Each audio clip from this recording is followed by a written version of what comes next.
Rock 102, Springfield's Classic Rock. It's 5:53 in Jackson Brown with Bax and Nagle and Rock 102. It's going to be a hot one today with a high of 87. Tomorrow, even hotter with a high of 91. It is 70 right now in downtown Springfield. Hollywood Trash is brought to you by Western Mass Masons. Call them for all your foundation and chimney needs. Somehow you still care about what's happening in Hollywood. So, from Tinseltown, 3,000 miles away, it's Steve Nagle's Hollywood Trash. So we were talking about that Ozzy Osbourne final concert with Black Sabbath. Yeah. The good news is it's helping those in need. Rage Against the Machine's Tom Morello, who served as the music director for the Epic All-Day event, shared that the show raised $190 million to cure Parkinson's, which, of course, Ozzy suffers from. And it's going to Brigham Children's Hospital and the Acorn Children's Hospice. So there you go, $190 million bucks. That's great. He needs to come do a last show for the open pantry. Yeah, no, I don't think we're going to get him to do that. Well, I mean, it's not that far-fetched. We'll have to find someone who's got a little bit more time in his hands. Say, like Pablo Cruz or Ambrosia. Make their final appearance at the Mayflower Marathon this year. How exciting would that be? You'd have tens of people surrounding the stage. That's how much I feel.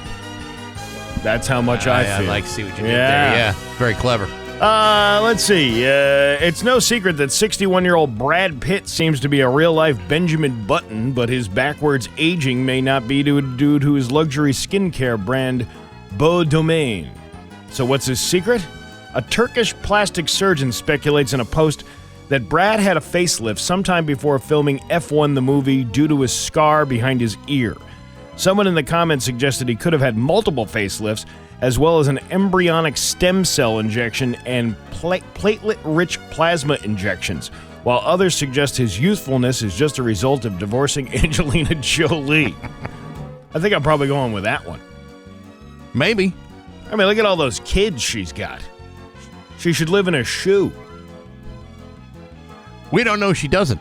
There's been speculation for years now, but Brad has never confirmed it. There's a TikTok from last November that suggests he also had a neck lift in addition to a facelift and a few other procedures. He's still a snack. You know, if he's getting the work done, it's exceptional work.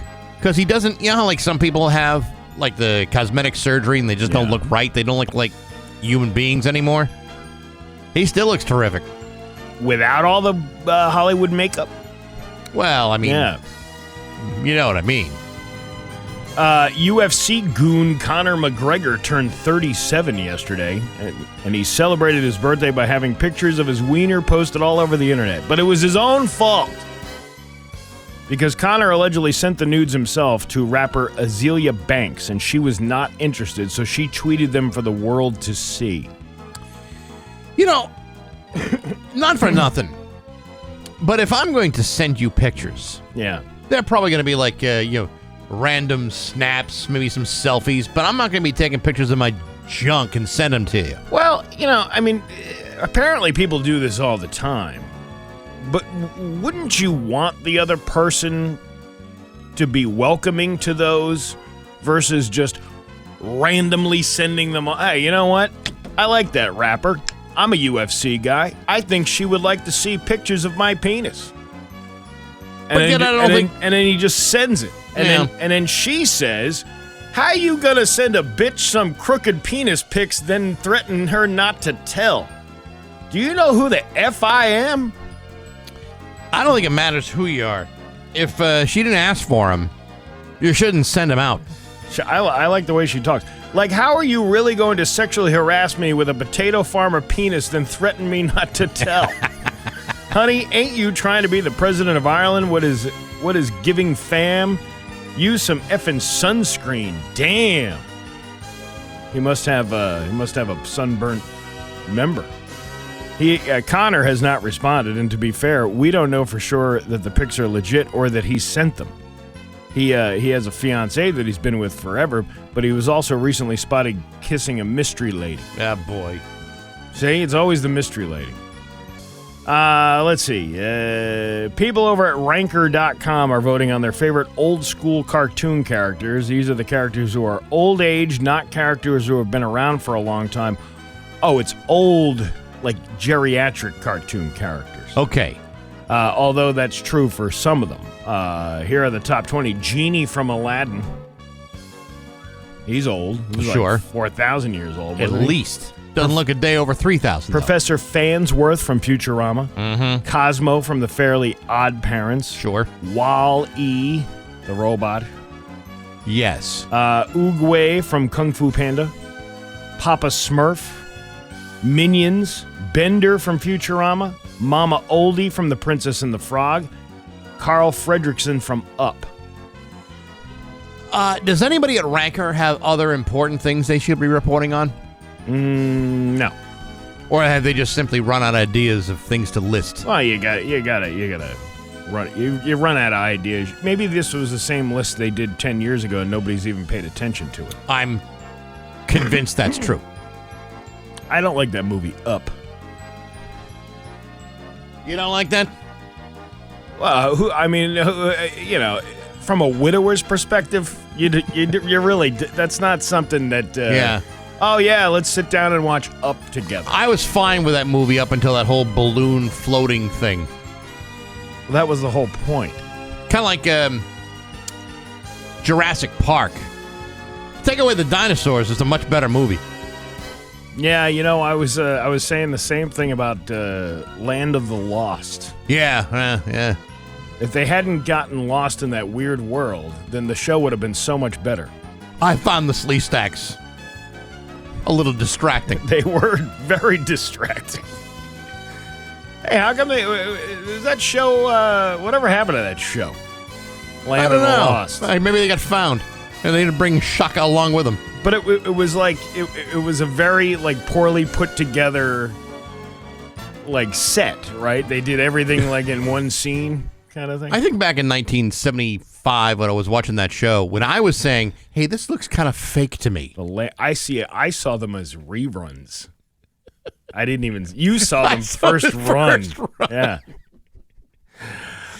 Kim Kardashian reportedly had a full-blown meltdown at the Bezos wedding after Sydney Sweeney stole the spotlight, making Kim realize she might not be the it girl anymore. Well, she must have had something to say. Oh my God, the last time I felt that overshadowed was when AJ turned off the lights and still found his way into my velvet funnel cake using the only the scent of desperation and that sex tape you can purchase on YouPorn for $39.95. The velvet funnel cake. You never had a velvet funnel cake? No, but I'll have to remember that for the Big E. It's deep fried and topped with cream.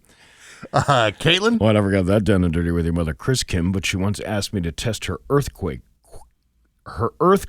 kit, and I found her fault line with my Richter stick. I was flossing my molars with her gluten-free groin drapes. What are you trying to say? What I'm trying to say is I dined at the Devil's Drive-Thru till the menu started blinking closed for sanitation. El Padre Caitlin's motto, if the salsa's chunky, the night gets funky. And that is your Hollywood trash on Rock 102. Go to selltonaples.com. And now, Bax's View from the Couch, brought to you by Rocky's Ace Hardware, your grilling destination. Weber, Big Green Egg, Uni Pizza Ovens, and Traeger wood-fired grills. Hey, good morning, sports fans. How the heck are you? Well, folks, tonight is it. The 95th Major League Baseball All-Star Game, the mid-season classic. The stories, the history, the excitement. What happened to all that stuff? Because after 95 years of historically bad baseball, I find myself wondering, what else might be on? As it turns out, plenty. Tonight there's a new episode of America's Got Talent on NBC, Bachelor in Paradise on ABC, plus I got a bunch of streaming services to help bail me out from having to watch the All-Star Game, which really has become the very last resort in fulfilling my unquenchable thirst to be entertained. So who's going to win? Who cares? I'd rather talk about last night's home run derby. Why?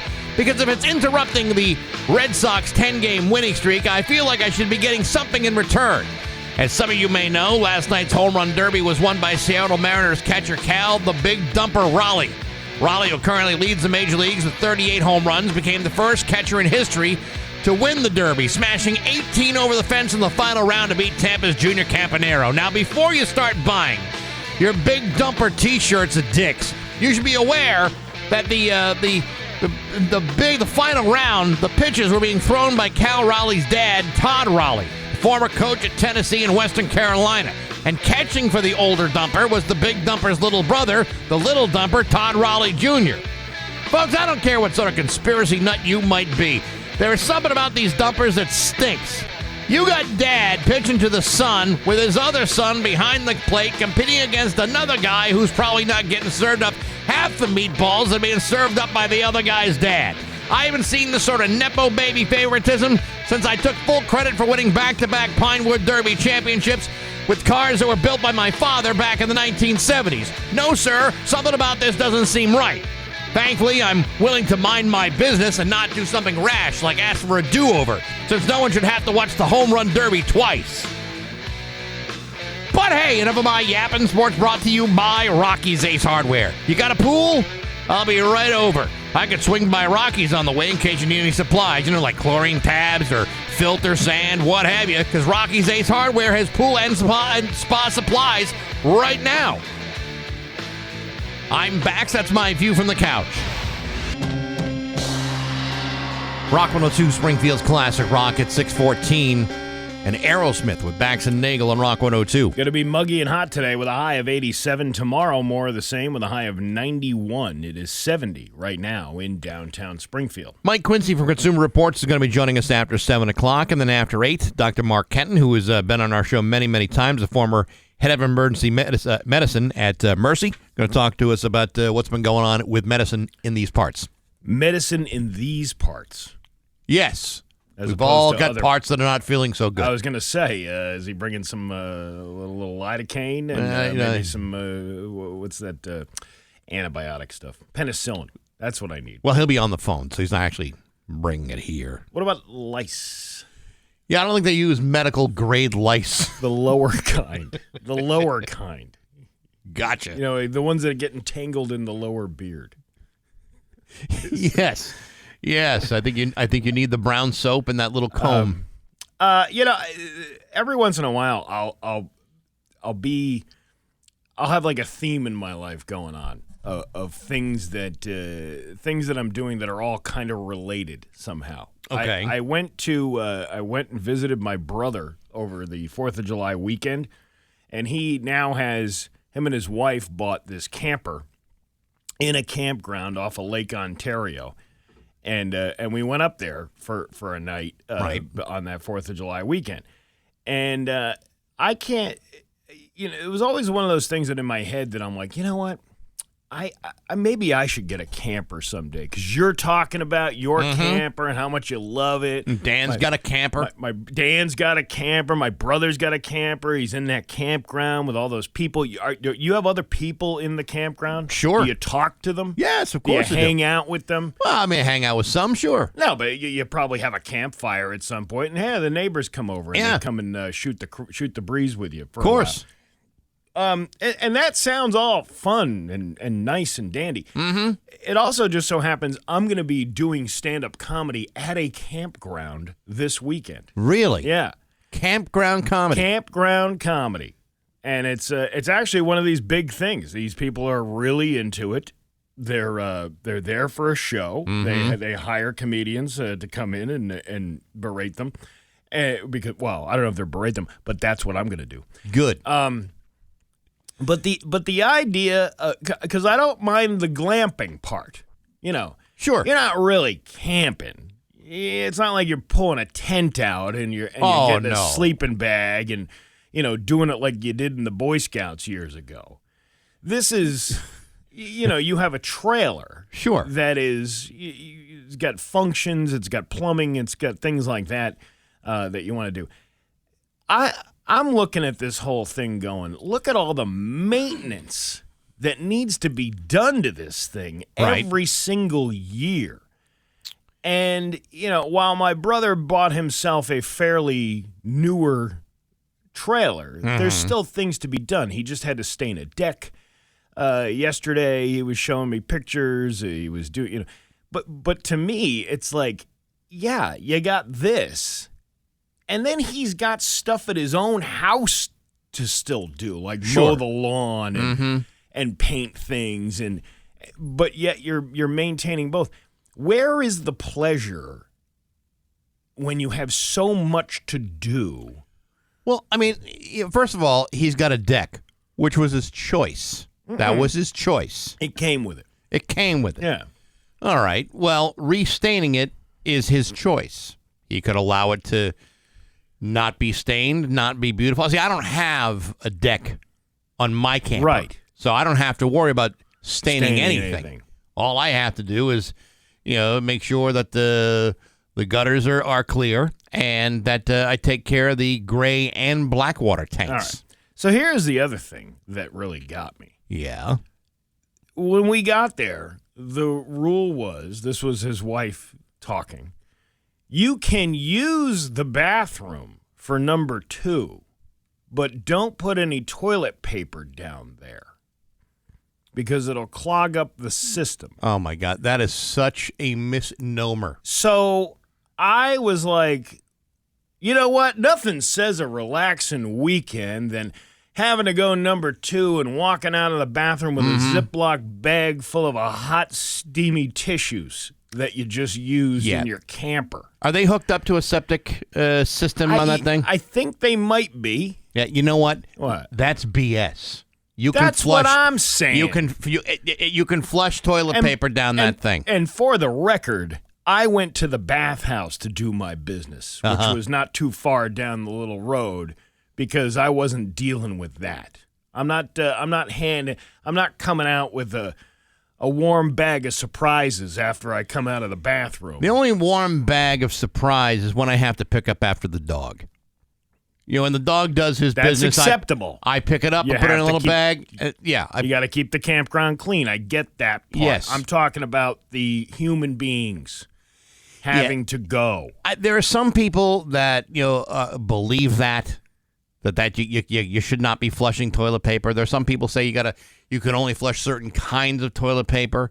But I'm reading more and more, but that's all a bunch of BS. To me, it's almost like you guys are role-playing as homeless people. Except it's not really a tent city. It's a camper city. It's a camper city. Yes. And it's like, we're going to live like sort of Neanderthals for, however long we're going to be here for. It's just seemingly kind of something I wouldn't personally want to do. You can do whatever you want. I'm not crapping on you. I'm just saying this was always something that I had thought about for years going, when I retire, which in this business could be tomorrow. Sure. I want to drive around the country in one of the drivable campers and like go see things that I've always wanted to see, like national parks and things like that. Yeah. I don't think I want to do that anymore. See, I think the amount of work you do is really a matter of choice. There's certain things you have to do. You can't get around it. Winterizing it at the end of the season, clearing out everything at the beginning of the season. That's all very well and good. Yeah. But you know what? I know some friends of mine that are traveling across the country with a fifth wheel, and they are having the time of their lives. And you know what? It's what you do. We love going up there. It's like, it's not like we do anything different than what we do when we're home, except, we're like a mile and a half from the beach. But other than that, it's like just to be away from stuff, just to be not Bax from Rock 102 for a weekend is kind of nice sometimes. But you can do that you can go rent a place for a weekend and not have to worry about taking care of the grounds of something or taking care of all this maintenance stuff, worried about rodents coming into your camper while you're gone for the winter. Well, you see, you can seal things up. There's things you can do right, to but you still protect. Get them in there. There's no 100% getting rodents out of a thing. I'll tell you what. There are certain things that we've done. No rodents this year. Yet. At all. Yet. None. Yet. Not one. Yet. Haven't seen not a single mouse or rat. Well, It's happening. It's gonna happen. Well, if it does, it will have been my fault for not being prepared enough. I just is it really a turn on for the women to smell like DEET? Is that something that you? It's one of those things you just get used to. It's like Liz Taylor DEET. The biggest thing I can say that where we actually do rough it is that the hot water tank only holds 6 gallons of hot water, so it's a quick shower. You can't. That's a really quick shower. And that was another thing. He's like, this thing must not be hooked up to a septic system because he said, if you take a shower and the water starts puddling up in the bottom, send a holler. I'll go out and I'll empty the thing. There's a thing that collects the water, I guess. Yes, that's the gray water tank. Okay. Yes. Is that something you have to do? Or yeah, is that but that's simple. Right, but I mean, if you got people staying over, how many times you got to do that? You know what? The gray water tank holds a good amount of water, but it does, I'd say, every couple of days, every other day. You know, you take 5 minutes out of your 24-hour schedule, you open up the valve, and whoosh, it's all coming out of there. I'm not buying any of this stuff. Hey, you know what? Yeah. Suit yourself. Listen. I know we don't need you at our campground. It's like the boat. Remember I was talking about the boats a couple of weeks ago? Yeah. And my dad took us out on his friend took us out on his boat.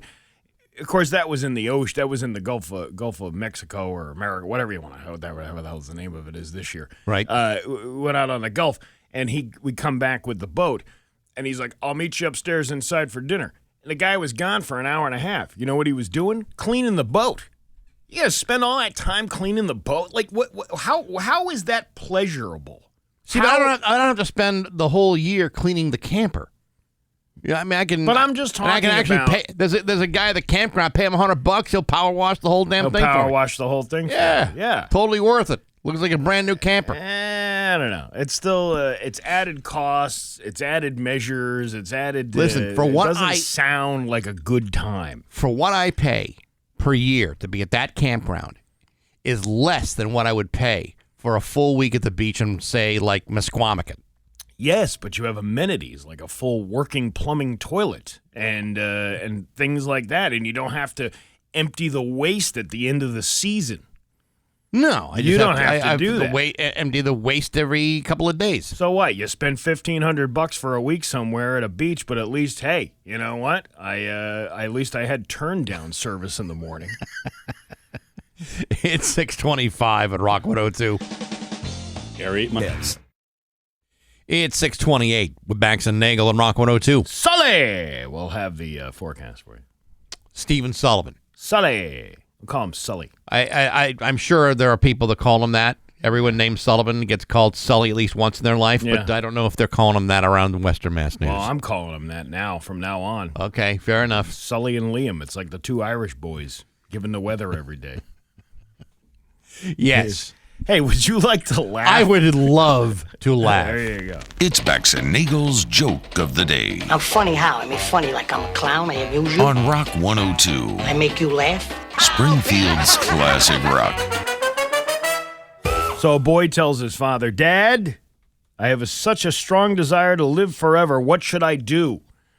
And the father says, "Buy a camper." And the boy says, "Really? Does that make you live forever?" And the dad says, "No, but it'll make that desire go away."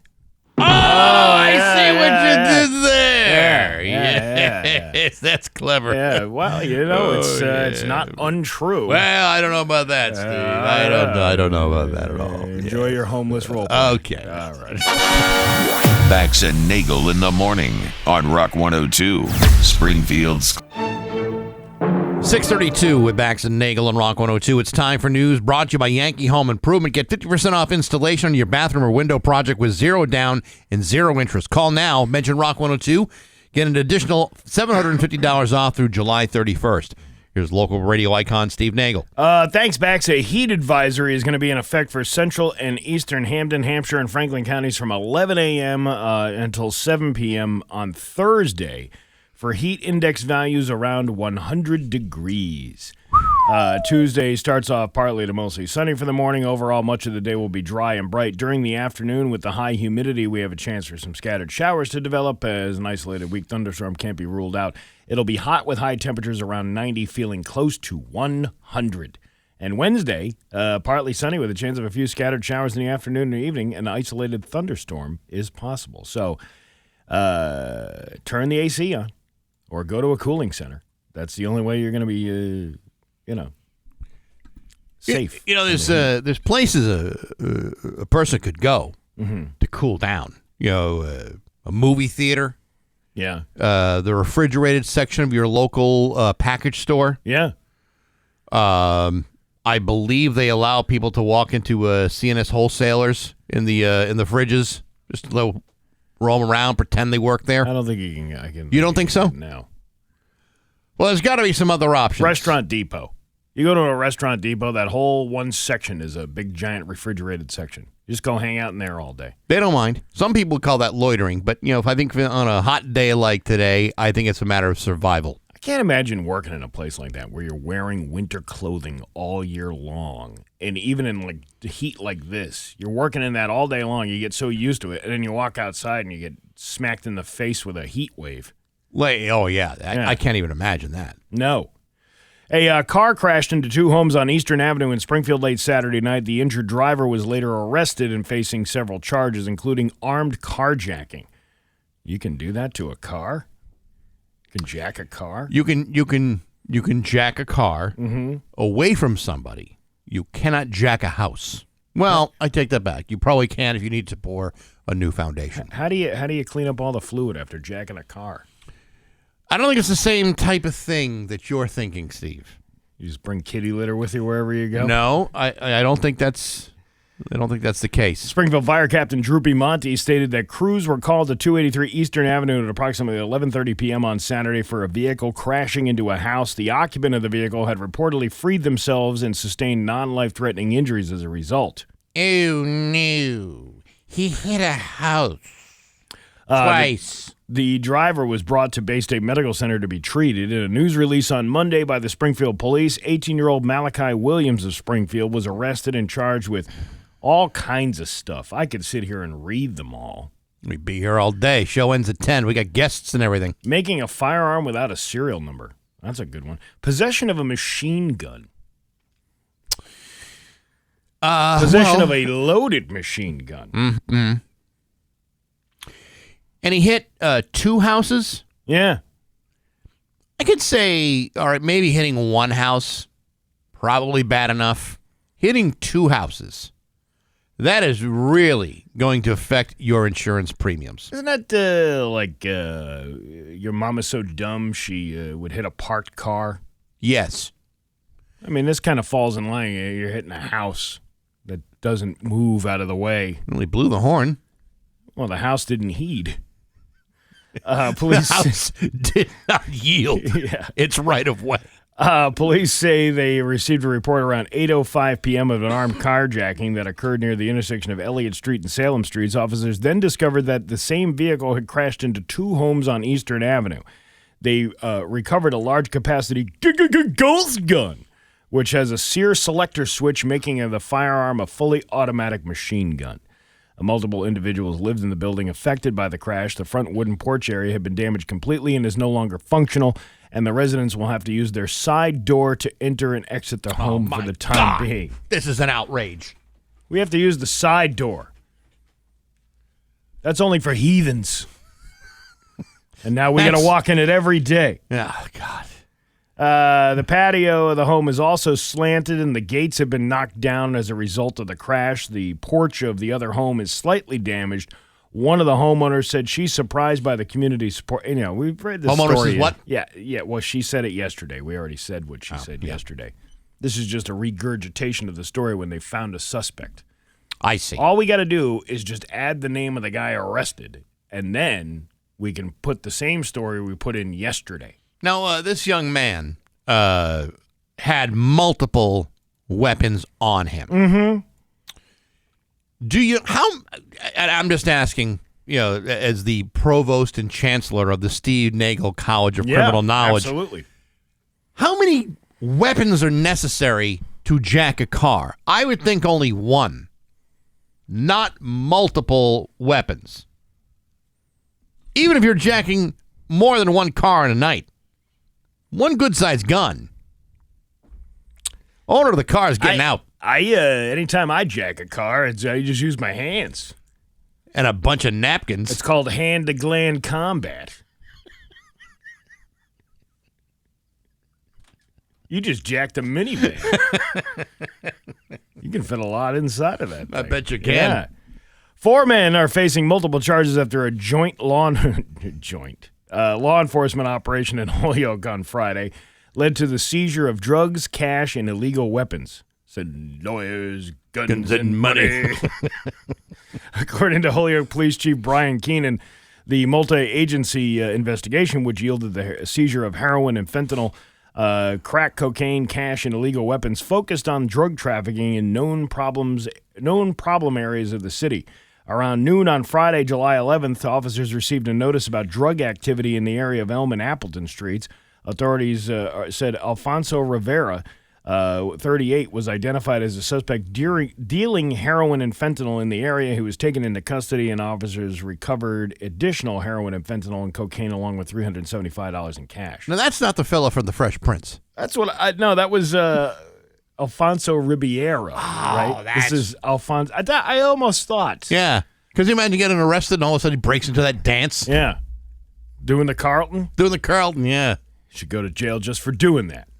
Soon after, police observed a transaction involving William Miranda, who was read his rights. Wow, that seems redundant, doesn't it? And Michael Rivera, 34, nearby. Police said they seized 18 vials of crack cocaine and recovered a pellet gun and brass knuckles from Miranda.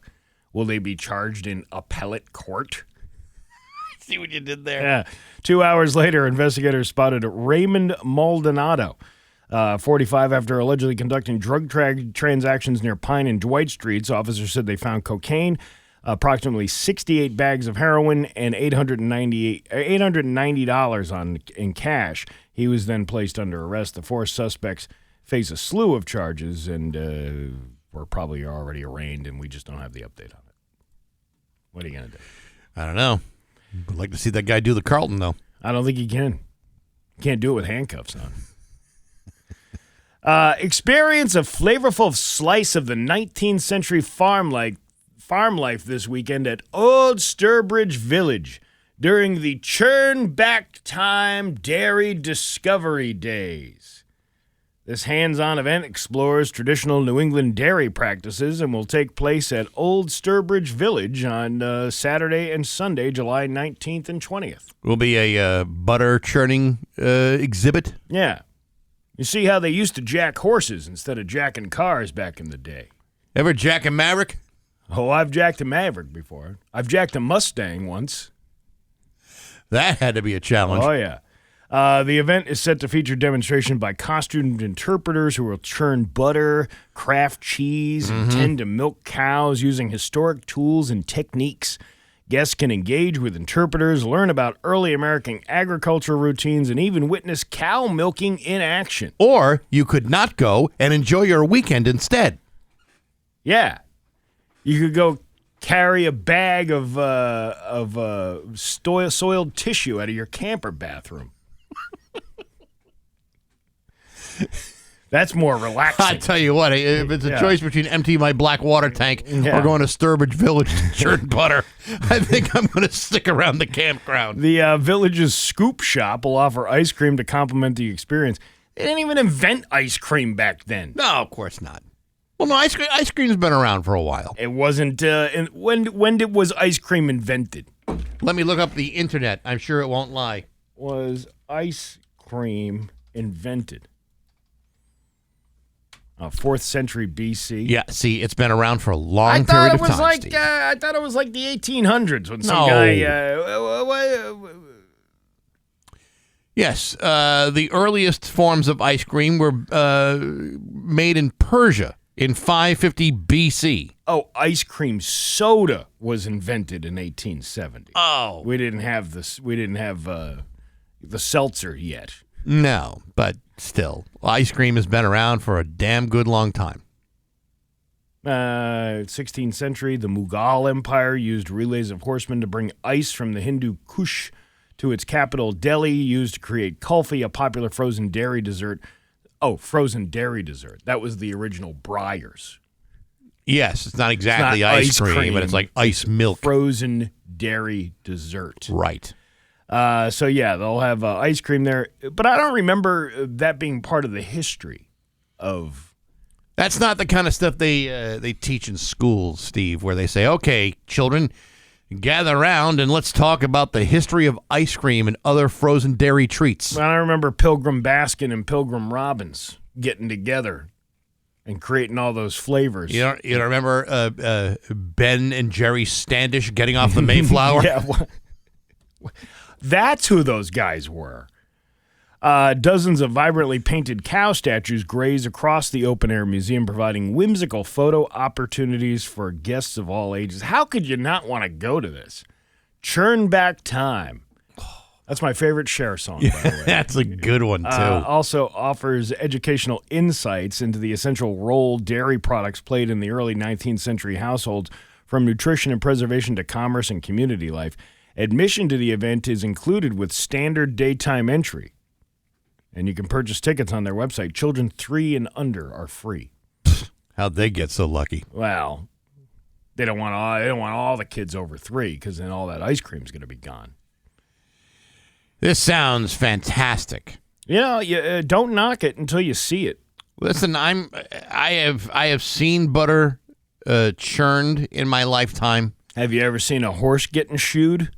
I have actually seen a shoed horse. Have you ever seen a piece of iron being bent by one of them blacksmith dudes? In fact, I have. Yeah? Yes. Have you ever seen glass being blown? Yes, I saw glass being blown. I was not blowing the glass, but I certainly saw it being done. Who's this glass guy? I don't know, but apparently nice. he had a very good relationship with Simon Pierce for a while up in the Berkshires. Your Pioneer Valley forecast today is going to be hot. There's a heat advisory going to be in effect until 7 p.m. on Thursday. So for the next 3 days, it's going to be scorchingly hot. High of 87 today. It's going to feel like 100. Tomorrow, 91. Going to feel hotter than that. It is currently 70 right now in downtown Springfield. I'm Steve Nagle, and that's the news on Rock 102. Aw, yeah. The Rock 102 app, where you... Rock 102, Springfield's classic rock. It's 6:53. We're back to Nagle and Rock 102. Going to be a hot one today.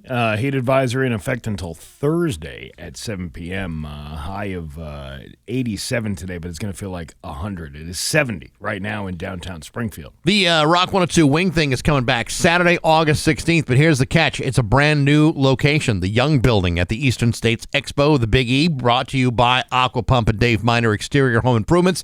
Your admission includes parking, wings of all kinds, hors d'oeuvres, yard games, live music from Moose and the High Tops, plus plenty of adult beverages for sale. You can get your tickets today at rock102.com. Again, Saturday, August 16th at the Young Building at the Big E from Rock 102, Springfield's classic rock. I was just sent a video of the heavy rainfall yesterday, washing out this whole road in Chester. Oh, really? Yeah, it's pretty crazy. We're going to see a lot more of that. There's been a lot of that in the last few years. Remember up in Fitchburg a couple of years ago? Oh yeah. They get the land just washing away from all the rain that we've been having, and it's going to get worse. Yeah, especially since we don't necessarily take care of all of the infrastructure or some of the roadways or bridges that are dependent on the earth not washing away. Right, but you're talking. You're talking about the structural part. I'm just talking about the land itself. Oh, yeah. The land all of it can't sustain all of that water. So it's like a big sponge, and then it just washes away. That shouldn't make anybody nervous when they're driving around. No, not at all. Not at all. You can't suck up everybody. Heavy rainfall across Western Mass led to flooded roads in some areas. The Western Mass News crew was on scene in Northampton where they saw patches of road completely covered by water. They didn't bring their floaties and go swimming? Yeah, and yet the Calvin Theater can't get a liquor license. Yeah. So you can drink off the puddles in the street, but you can't drink at the Calvin. What are the kids over at Western Mass News? They don't put the arm floaties on. You get that? What's that girl in the morning there? Sloan Wick. She looks like she just graduated high school. She's like, I still haven't learned to swim yet. Got to put the arm floaties on. Sure, she's got water shoes or something, some aqua socks to wear. I'm sure. Yeah. Yeah. All right. If you're driving in the area, you're urged to proceed with caution because there are still some flooded roads in certain areas where the standing water is still there. So just be careful. It's 6:56. Mike Quincy from Consumer Reports going to be joining us in just a few minutes on Rock 102. Rock 102's Classic Rock Summer, driven by the Leah Auto Group. Stack your And now, Bax's View from the Couch, brought to you by Rocky's Ace Hardware, your grilling destination. Weber, Big Green Egg, Uni Pizza Ovens, and Traeger wood-fired grills. Hey, good morning, sports fans. How the heck are you? Folks, let me ask you a question. Let's say for a moment, hypothetically speaking, you worked for a terrible company. And let's say this hypothetical company was being run by a bunch of incompetent jerks. Real jerks. Real, live, full-blooded, 100% jerks who wouldn't know a good idea or a motivational tool if you beat them over the head with it. Most people with any sense of self-worth or dignity would likely want to bolt out of that kind of work environment as soon as they had the chance. But what would you do if these same jerks offered you a substantial increase in pay? Would you tell them where to stick that pay increase, or would you suck it up and take it? Thankfully, I've never had to make that choice. The jerks I work for would never offer me that kind of raise. But when you're wide receiver Garrett Wilson of the New York Jets and you've just been offered a new 4-year extension worth a reported $130 million with $90 million of it guaranteed, what would you do? If you take the deal, you'd be looking at making $32.5 million per season. That would make you the first wide receiver in NFL history to average more than $31 million after playing just 3 seasons. The bad part is you're still playing for the New York Jets, a team that has not seen a postseason game up close in 14 years. They're a team that finished last season with a 5-12 record. They fired their head coach and tried to rely on the failing skills of Aaron Rodgers to turn things around. And yet, you were willing to sign up for another 4 years of that? Well, folks, it's like this. When your boss is giving you a lousy 2% cost of living increase, it's pretty easy to walk away from that. But when you're looking at a paycheck of more than $596,000 a week, I think you'd be surprised how easy it is to work for incompetent jerks. If I could only dream of working for jerks like that. I don't care how bad their decisions might be. If I'm making $90 million in guaranteed money, I think you'll be amazed how little I care about our chances of making the playoffs. Because when you're 4 days away from payday, you'd be surprised by what you're willing to be put up with. But hey, enough of my yapping. Sports brought to you by Rocky's Ace Hardware. You know who loves the Wild and Strong brand habanero bird food? Cardinals and chickadees. You know who doesn't? Squirrels. They can't stand that stuff.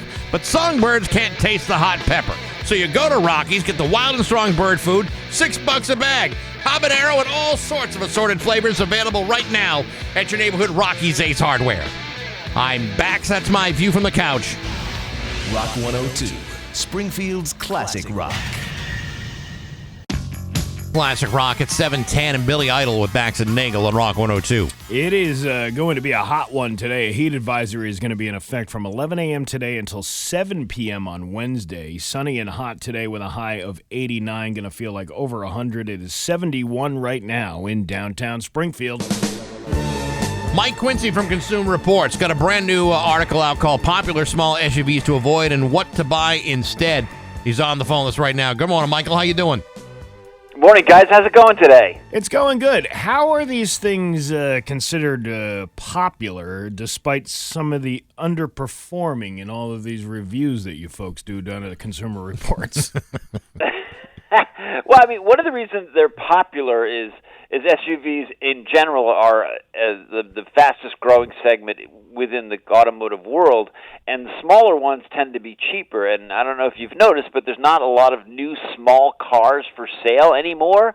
I mean, basically domestics have walked away from small car sales, so people are turning to, what they can afford, and these small SUVs kind of fall into that category. You've tested 155 small SUVs, and they range from foreign and domestic cars, and it's a pretty wide range here. What when you talk about cars to avoid, what are you basing that on? I mean, is it strictly reliability, or are there other factors leading into those scores? It's a combination. When we're looking at vehicles, we're advising people to avoid certain vehicles. It's probably because it doesn't come with a lot of standard safety features. It has a low predicted owner satisfaction or predicted reliability in Consumer Reports surveys. It didn't do well in our testing. It didn't have very good fuel economy. All those factors kind of go into saying, yeah, we'd avoid this. And again, you're kind of also when you're making a comparison, you're like, what else can I get for the money? So when you look at a vehicle that costs about the same as someone else, but that has like a really low owner satisfaction, well, it's time to move on. Two of the highlights, the VW Taos, is that how you say it?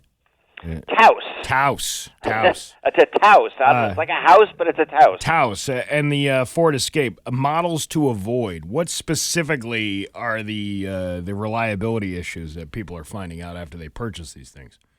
Well, yeah, Ford has definitely had some issues with their plug-in hybrids, which is too bad because the Ford Escape it drives pretty nicely, but the technology that the domestics are slowly getting into is hybrids. This is something the Japanese and the Koreans have a big head start on. So Ford is not as well versed with hybrids, and that has probably led to its lower reliability and owner satisfaction. But good fuel economy, good handling, not a bad vehicle overall. And the Taos suffers from general VW malaise of poor reliability. They put a little bit of style into their models. They give it some pizzazz, but all in all, Volkswagens are almost always at the bottom of the reliability list in Consumer Reports surveys, and that also adds to its low owner satisfaction. Now, on the opposite end, and I don't know what it is about Consumer Reports and your love of Subaru, but you're all over the Forester. And also on the Outback. Forester got even a better score than the Outback did. Tell us, what is Subaru doing that is so right? Because you guys have been on the Subaru bandwagon for an awful long period of time, and it almost seems, and I realize that people who own Subarus love Subarus, but there are some people that just, for whatever reason, would never buy one in a million years. I think what Subaru does well is they don't radically change their products. I mean, I gave the example just a second ago about how Ford and a lot of Detroit are kind of slowly getting into hybrids, and they're also slowly getting into electric vehicles, but they don't have a long legacy here. When Subaru redesigns the Forester, it didn't radically redesign it. It didn't bring in a whole new powertrain. It didn't introduce all this new technology. So one of the reasons that Subaru and other manufacturers like Toyota continue to have good reliability is they get a platform, they get an engine, a transmission, electrical system, and they just refine it over the years. They don't change it so much. Because when you're bringing in really new technologies, that's when you see reliability snafus. So I think people living in New England, Subaru delivers all that, all but their sports car has standard all-wheel drive. They're just a real solid manufacturer and certainly super popular in New England. I like Subarus. The Forester also just came out with a hybrid model, and it's turning out to be super reliable. I mean, super fuel efficient, and Consumer Reports will have our final test results of that soon. But I did shoot a quick preview video on that, so check it out on YouTube. And it's, I don't know, there's just a lot to like about Subarus. And when you talk about the Forester, so it actually got the highest score of everything, a score of 93. So when you talk about like compact, subcompact, luxury, SUVs, it's the Forester that wins out, followed by, I think it's the RAV4 and the Hyundai Tucson, and even the CR-V hybrid. I mean, they're all kind of locked up, but the Forester in particular seems to have really captured the imagination over there. Yeah, and one of the things that's so appealing about the Forester is that you can recommend it to a new young family because the rear seat area is super easy to install child safety seats. You can also recommend the Forester to an aging parent. Say you've got parents that are still driving, they need a new car. One of the reasons that we like the Forester for older drivers is that it's really easy to get into. So the seat height, you don't really drop into the seat to get in the driver's seat, and it's also easy to get out because it has a higher driving position and some ground clearance. Another reason we like the Forester for older drivers is that your physical mobility is decreased, so they can't see over their shoulders as much. So that the glass area in the Forester is superb. The windshield pillars are thin, so overall visibility is really, really good, and it also comes with a ton of standard safety features. So the Forester clicks a lot of boxes for a wide demographic. Do the SUVs rated poorly in reliability also score lower in the standard safety or driver assist technology? Not necessarily. That will affect their scores if they don't have it standard on even the lowest trim line. Auto manufacturers are notorious for bringing in new technology and safety technology, but they only put it on the top trim line, or they make you buy leather seats and a sunroof to get the standard safety features. So Consumer Reports has consistently put pressure on the manufacturers to make all the important safety features standard. We're talking about automatic emergency braking, forward collision warning, blind spot warning. All of these things have proven to have lower accident rates, lower injury rates, and so we want to see them standard on everything. I have to say, I rented, when I had the F-150, and then I just rented, I don't even know what it was, a Taurus maybe a few months ago. For a week. What are the models? I don't even know. It was a sedan. Ford hasn't made the Taurus for a long time. So all right. Well, then rented it. That's an old rental. Well, no, I rented. It was a newer car. It was whatever it was. What's the one? What is it? What is it called? Come on, you're the car guy. A Ford Edge, a Ford Escape. No, it was a big 4-door sedan. What do you got? Come on, it's on the tip of your tongue. Anyway. Here, the point being is that I really do like the driving features on that assist. Is there any other type of vehicle that has the similar self-driving thing? Like you can set it to cruise control. It'll slow the car down when you come up behind another car. It'll tell you, when are all of those self-driving, not self-driving, but self-assisted things different for each maker? Well. Yeah, I mean, they all have different software and adaptive cruise. What you're talking about is adaptive cruise control, which I love. I use it all the time. Yeah, I think that's great. The adaptive cruise control is designed to keep a consistent distance between you and the vehicle ahead of you, like when you're on the highway. So it's one less thing to kind of worry about. It will have automatic emergency braking. So if you're not paying attention and the vehicle in front of you hits the brakes pretty quickly, the automatic braking system can intervene and take care of it, or at least lessen the impact. Let's put it that way. You still have to pay attention, but adaptive cruise control is not standard equipment throughout the automotive world. So you really have to kind of pick and choose which models, if you're thinking about getting a new model, about whether it's standard or not, or how much it costs to get it as an option. But I would not buy a car without adaptive cruise control. I think it's awesome. This is Mike Quincy from Consumer Reports on the phone. Ford just recalled 850,000 vehicles for defective fuel pumps. This is the 89th recall that Ford has had this year, and it's only the middle of July. Is something going on at Ford that we should know about, or is this not all that concerning to you? I mean, 850,000 vehicles is massive. That is a big recall. Well, the all 89 recalls, it amounts to 5.2 million vehicles. It's enormous. Yeah, that is not good. That's not a good look for Ford. That's not building confidence for Ford. And obviously somebody decided to use some components that weren't up to snuff. I mean, I think what happens in business, or at least the automotive world, is car companies are going to suppliers and saying, you got to make it cheaper. You got to make it cheaper. You got to make it because the car companies don't make all of their parts. They farm it out. And so the suppliers are going back, well, we don't want to lose this contract, so we got to make it cheaper. And when you do that, you can, use metals or use, some type of electrical connections that aren't up to snuff, and just to make it cheaper. So it's sometimes you might think you're saving money in the short run by getting your suppliers to make it cheaper, but in the long run, you have to pay to replace all these things. Then that's a problem. I mean, recalls are not uncommon for every manufacturer. They happen all the time.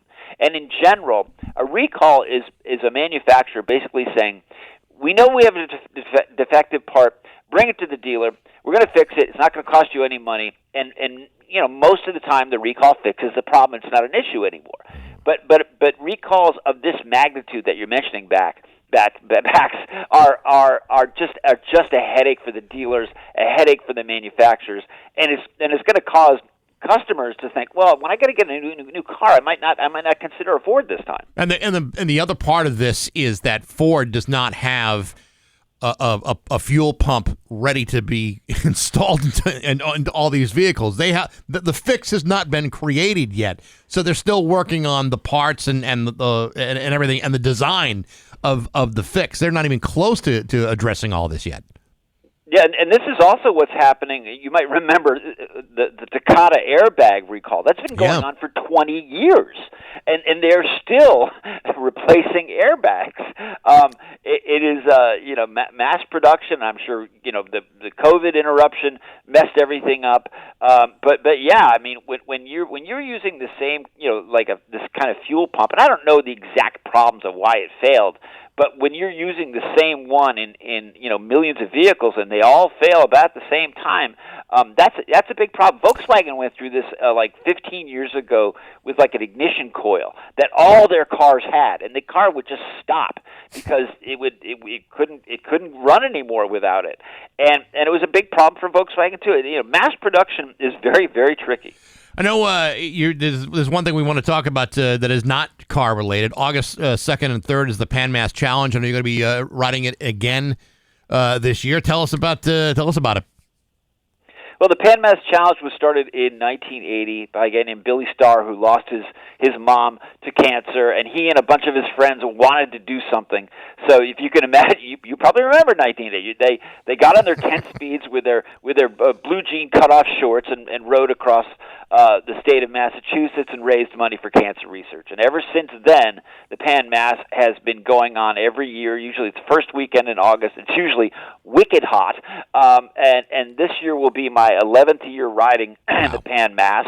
My lifetime, I've raised over $100,000. This is something real personal to me. Both my mom and dad died of pancreatic cancer. My uncle died of esophageal cancer. My sister had breast cancer, but survived it and is doing really well. So when I talk about this bike ride, it does hit home, and I was hoping that anyone in the Rock 102 audience that wants to make a donation to Mike Quincy's ride at the Pan Mass Challenge would really appreciate it. But the big news about this year is that my 22-year-old son is going to be riding with me. Oh, cool! Watching me prepare for this for years and years and years, and he finally said, Dad, I want to ride with you. And his name is Dale Quincy. He's an awesome kid. Well, he's not a kid anymore. He works out like a fiend. He's in great shape. And so we're gonna be riding this together. And he has no idea that the number of people, the awesome people in Massachusetts that line the route, that clap their hands, they hold up signs, they bang in their cowbells, and they're cheering us on to get through 85 miles. That's awesome. Well, so if people wanted to sign up, they just go to the Pan Mass Challenge website and plug your name in there, and they find it, right? Yeah, go to pmc.org, and there's a little button that says Donate, and you can type in Mike Quincy or Dale Quincy, and you go right to the donation page. And I really, really thank you, and I appreciate it, and thanks to all the awesome people in Massachusetts. Awesome, Mike, and good luck on the ride. Thanks so much. It's probably going to be the hottest day of the summer. I'm sure it won't be at all. I'm sure it'll be easy and 68 degrees. I wish. Oh, if I had a wish, that would be it. All right, Mike, we'll talk to you soon. Best of luck. It's Thanks so much, guys. Mike Quincy from Consumer Reports. It's 7:26 in Rock 102. This summer, It's 7:29 with Bax and Nagle on Rock 102. Sully will have the forecast for you. Yes, he will. Next hour, we're going to be talking to Dr. Mark Kenton. He's been on our show many, many times. He was the head of emergency medicine at Mercy. He has now moved on, but there's a lot of things he wants to. We're going to talk to him about, and that's coming up after 8 o'clock. He's the Randolph Mantooth of Western Massachusetts. Randolph Mantooth was more like a paramedic than a medic. Mark is a medic. He's a doctor. A damn fine doctor. All right, so he's the Ed Begley Jr. What was that character's name on St. Elsewhere? I don't remember exactly who he played, but yes, you're right about that. He's the George Clooney of Western Massachusetts. Oh, easily. Yeah. I don't think there's anyone that would argue that point at all. He's a Yankees fan. Yeah, that's the one thing I can't agree with. But now, let's say you're in a serious situation. Yeah, right. And he walks in with a Yankee hat to treat you. Right. Do you accept the treatment? I would much rather accept the treatment from a guy who's supporting a team on a 10-game winning streak.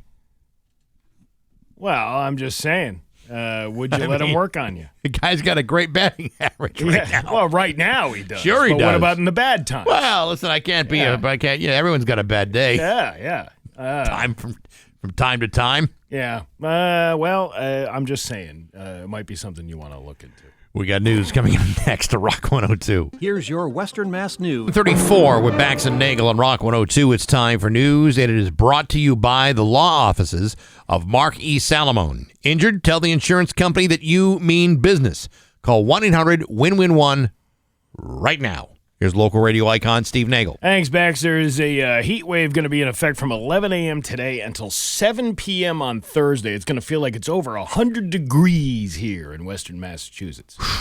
That is going to be hot. I just, why can't we have, we had 4th of July was really nice here. Mm-hmm. It was really nice. It was cool at night. It was warm during the day, but it wasn't, oppressively hot. And why can't Mother Nature cooperate with us here? I think Mother Nature's got a real axe to grind. Mm-hmm. She's one of those women that just, for whatever reason, bitter and hostile, potentially menopausal. I mean, there's all kinds of things that could be going on.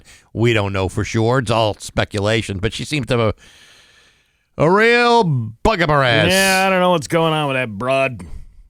What's her deal? I don't know, but I'm pretty sick of it already. Western Mass News was learning the reason for a large police presence in Holyoke, which they first told you about on Friday. Okay? Yeah, are you telling us that on Friday they didn't explain the reason for the police presence? No, it was one of those what we saw. There was cop cars. It was crazy. There was police tape that said caution. So you're waiting until Tuesday to explain yourself. Well, it was Monday. Holyoke police say they were called to the intersection of Suffolk and Maple Streets around 4 Friday afternoon. There, a victim told officers he was attacked by 3 men he tried smoking crack cocaine with. If you can't trust the guys you smoke crack cocaine with, whom can you trust? There are some crackheads in this world I would give my car keys and my social security number to. And then there are some you just can't trust. It's the 3 Musketeers. We don't have room for a 4th guy. Yeah, but don't come try smoking our crack cocaine over here. The victim said he was robbed by 2 unidentified men while the 3rd assaulted him. They now know that was 25-year-old Jared Seary. He was arrested and found with several packs of heroin and fentanyl. Seary faces numerous assault and drug offenses. This is so weird to me because they've always seemed like such a reliable group of folks. I'm just trying to make friends for the summer. I see these guys, they're smoking crack cocaine. I'm like, can I join in? Can I have a hit off that pipe? By the way, just because of one bad incident doesn't mean you can't trust your neighborhood crackhead. Well, like I said, whom can you trust? It's all about the individual. You know what? You don't blame the whole population for the act of individuals. A man is in custody after police found him riding a stolen dirt bike on Springfield streets. Friday, just after 6:30, police saw a man identified as 25-year-old Shiloh Harris of West Springfield driving recklessly around Main Street and Belmont Avenue. He took off into East Longmeadow. When police tried pulling him over, officers didn't follow, but a few hours later, Harris returned to Springfield and crashed the bike on Hiawatha Street. Police later found him hiding in a garage where he was arrested. Authorities determined the dirt bike was stolen out of Sunderland. He now faces a slew of charges. Stealing dirt bikes. Interesting. This guy. A scary situation unfolding in Springfield over the weekend after a stolen car crashed into two homes on Eastern Avenue. Western Mass News has since learned the suspect has been arrested and was only 18 years old. Police said he stole the car at gunpoint just hours before the crash. Springfield homeowner Teresa Williams spoke out after the car crashed into her home on Eastern Avenue. She said, I hear the craziest noise of my life. It was just crazy. I thought the car was going to blow up. It looked like it was going to blow up. Everyone pulled him out there for safety. The driver she was referring to has been identified as 18-year-old Malachi Williams, whose mugshot has the... He must have got hit in the head because he's got that like the mummy bandage on his head. Mm-hmm. I haven't seen the picture. Let me take a look and see. Oh yeah. It's very cartoonish hospital-like. But look at the weaponry this young man was carrying. I mean, that's a big gun for a young man. He had ghost guns. These ghost guns are too easily available for individuals. For one, they're illegal for these types of firearms or for individuals that are not licensed or even of age to be licensed to carry. In addition to being a ghost gun, having a Glock switch on it makes it fully automatic firearm, which means it's a quick pull of the trigger. You can send off numerous rounds in an instant. That's according to Ryan Walsh, whose best friend's sister's boyfriend's girlfriend heard from this guy who's dating this girl that Malachi Williams was found with a Glock in his purse. His purse? He's wearing a man purse? Fanny pack. Williams was placed under arrest and taken to Bay State to receive care for his injuries suffered during the crash. He was arraigned Monday afternoon and is being held without bail and faces over a dozen charges relating to the firearm as well as the crash and the carjacking. His dangerousness hearing is scheduled for Friday. Well, how dangerous is he? I'd say not as dangerous when the gun's been taken away, but I'd say pretty dangerous. Let's see. Where's this thing go? Oh, a former Massachusetts loan officer faces up to 30 years in prison for defrauding his employer out of nearly $1 million. In a news release sent to 22 News from the Department of Justice, 45-year-old Brian Socha of Brookfield allegedly hacked into coworkers' computers on over 20 occasions.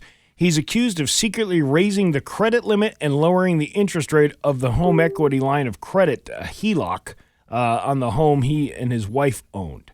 Socha allegedly increased the HELOC credit limit from $135,500 to $995,000 and adjusted the interest rate from 7.25% to 1.99%. How did he get that rate? How do you not know that you're going to get caught doing this? Because the interest rates themselves are, that's like a blanketed thing. People don't get lower interest rates than what the...